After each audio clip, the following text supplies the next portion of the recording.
You ready to let the dogs out? What? Do what? From the All Indiana Podcast Network. Join Pet Pals TV's Patty Spitler as we celebrate our furry friends. Cats, dogs, and all the critters in your family. Celebrate the bond between pets and people and meet Hoosier heroes saving four-legged lives. I love it. Good. I'm glad. It's the Positively Patty Podcast. I can't wait anymore. Me neither. Now, your host, here's Wish TV contributor, Patty Spitler. From Wish TV, I'm Pet Pals TV host Patty Spitler, and this is the Positively Patty Podcast on the All Indiana Podcast Network.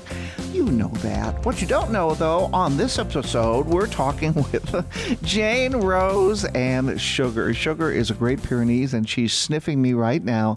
Jane Rose handles the Rose Pet Memorial and also the pet therapy grief that you can get in touch with her. Let's say you've lost a pet, and especially during COVID times, you would need to get in touch with her because it's okay to grieve. It's okay, and she can help you through it. So again, it's Rose Pet Memorial, and we're talking with Jane Rose and Sugar. Great Pyrenees. Yeah. And we welcome you again to another Positively Patty podcast.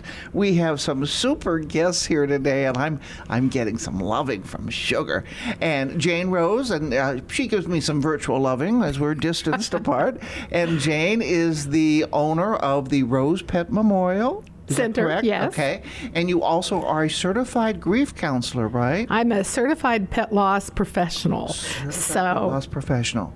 That's why I wanted you to come and talk to us a little bit about this today. And Sugar is right here by my legs. Sugar is a Great Pyrenees, and we're going to talk about Sugar and the breed as well, because Jane is also the founder of Indiana Great Pyrenees Rescue. We got a lot of ground to cover here. Let's start off with the pet grief. I noticed on Facebook the other day several of my friends had lost their pet, and they were very, very upset.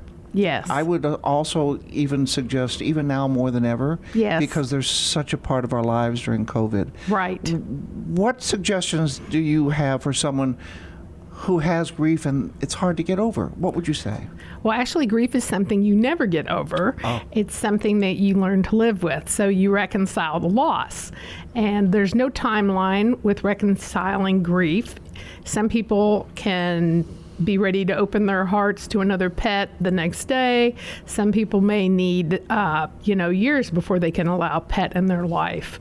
And part of that is because the relationship that we share with our animals is unconditional love. Now more than ever, too. Yes. We're home with them all Exactly. the time. So it's a blessing, but when they leave us, it's a huge void to fill. So, they fill a huge part of our lives, and losing them is huge because, especially if you have an older pet, you find yourself spending a lot of time taking care of them, making sure all their needs are met. Right. And, when you have that you no longer need to do, it does create a huge emptiness. What do you do then? You just counsel, you let them, I guess the best thing, one thing I do is let people talk. People need to talk about their pet. Yes, and not give them a time frame and go kind of like, well, this happened last month, you should be over it by now. Right. And that's bad. Yeah, and there's no getting over grief. Everyone's grief journey is different, and everyone's reconciliation process is different. Wow. So some people, they find some peace by memorializing their pet, whether that's with a pretty urn or they put pictures up.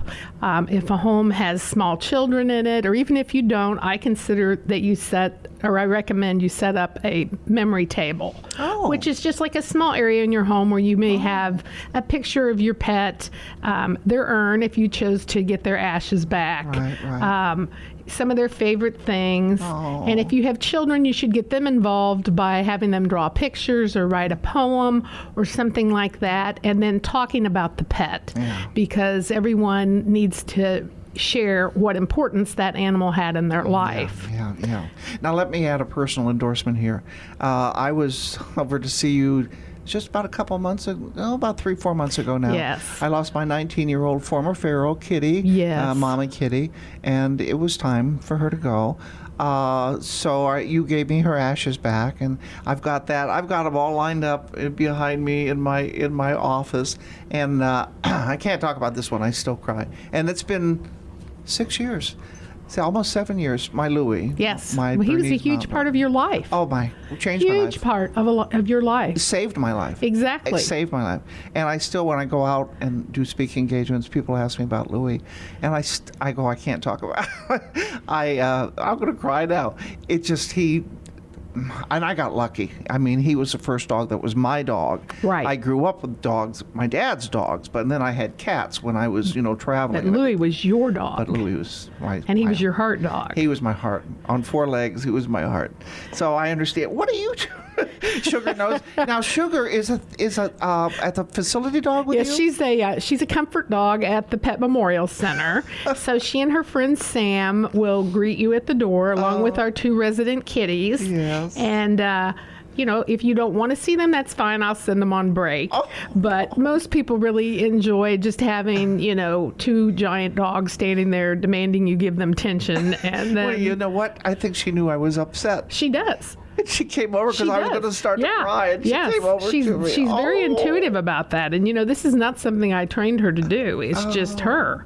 And the same with the other pets there. But now some of the resources that I have are on my website. It's rosepetmemorialcenter.com. And if you go on there and look under resources, then there's several things that you can see there. There are some books I recommend to help you through this journey.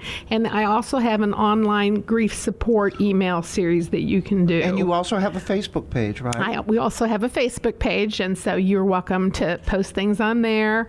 My website has an obituary place, so if you want to post obituaries about your pet, it's a way for, it's very cathartic for you to actually write an obituary for your pet. Because any kind of activity that you do that memorializes your pet helps you heal. For instance, when my first Great Pyrenees, Sophie, died, the last 6 months of her life, Sophie only ate cupcakes. So finding a cupcake urn is not easy. So I actually made a cupcake urn, and that's just an idea of something you can do that you associate with your pet. I got my Louie a vase. Beautiful. It's beautiful. It is beautiful. It's at home. I see it every single day. He's with me in my office. Yes. Every day. Okay, let's talk, because I'm going to have to move on or I'm going to start crying. Wow. Great Pyrenees Rescue. Okay, Yes. let's talk about that. How long have you been doing that now? That's been some time. Well, we got our first Great Pyrenees in 2000. 20 so years. 21 years 21 this year. years, that's- Yes, we didn't become an official 501c3 until 2006.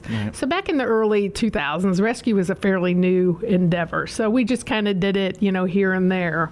But now we place about 75 to 80 dogs a year. And we've rehomed about 1,700 dogs over the years. So, compared to a shelter, that's not a big number. But for a breed-specific group, that's just a small volunteer-based run rescue. We're very proud of the dogs we save. And I've been out to your facility. It's really wonderful. The dogs are well cared for.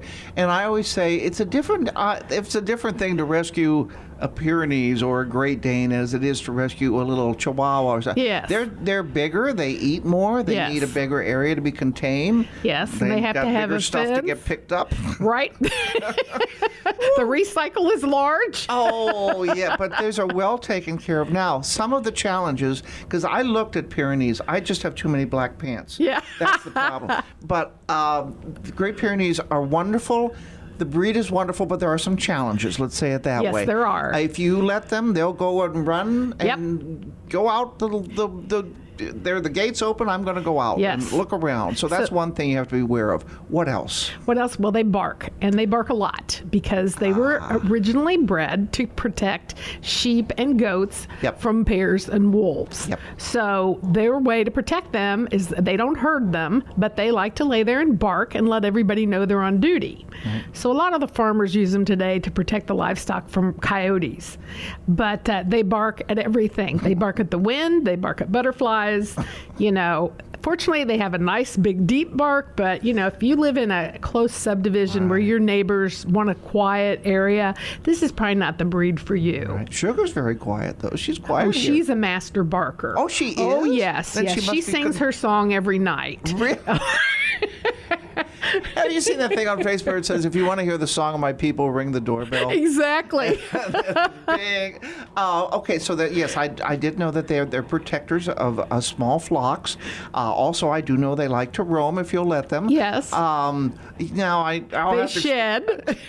That's where I was going. Some of them drool. I'll have to explain this to my puppies when I go home. Yes, you're gonna get the sniff. You need to groom them, right? You do. You don't have to groom them as much as some dogs. So maybe if you bathe them 2 to 3 times a year, you never shave them.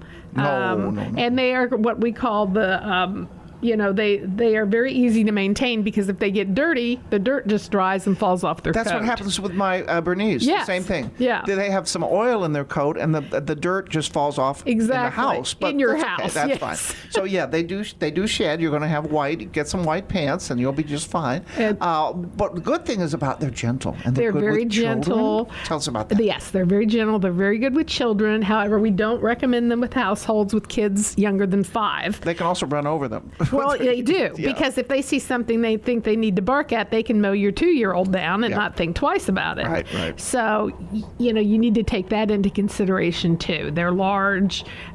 They may accidentally knock them over. Sometimes, it's just like with people. Some of them don't like children. Some of them do like children. It just depends. Right. But it always. I'll say it upsets me when someone says, well, I got a Pyrenees because they're the most adorable puppies in the world. Oh, beautiful. But you should know that this animal is going to grow up to be 150 pounds. And then they want to get rid of them because they didn't know they were going to be that big. We just Come got on. a 7-month-old surrendered the other day from a person who lived in an apartment. Oh, really? So, and he's as big as Sugar. Sugar's about what 25? She's 110. Now, I'm sure he doesn't weigh 110, but he's going to be a big boy. But yeah, you have to do Wow. your research. As you say, know your breed. Know your breed. If you can at the very least Google it. I mean, don't get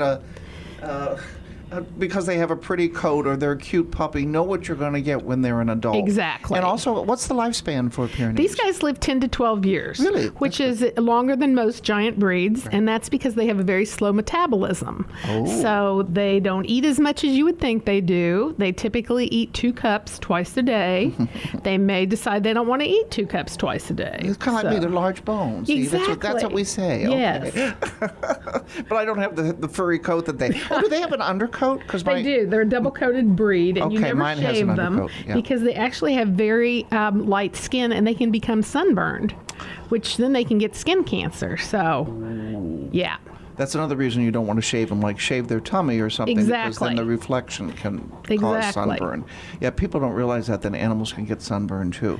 But for those of them who want a Pyrenees, I mean, they're so gentle and they're so beautiful. I mean, Sugar is just beautiful. How many do you have? Now, someone wants one. How many do you have out at your area now? Right now, we have about 24 in rescue. So we have 24 Great Pyrs needing homes.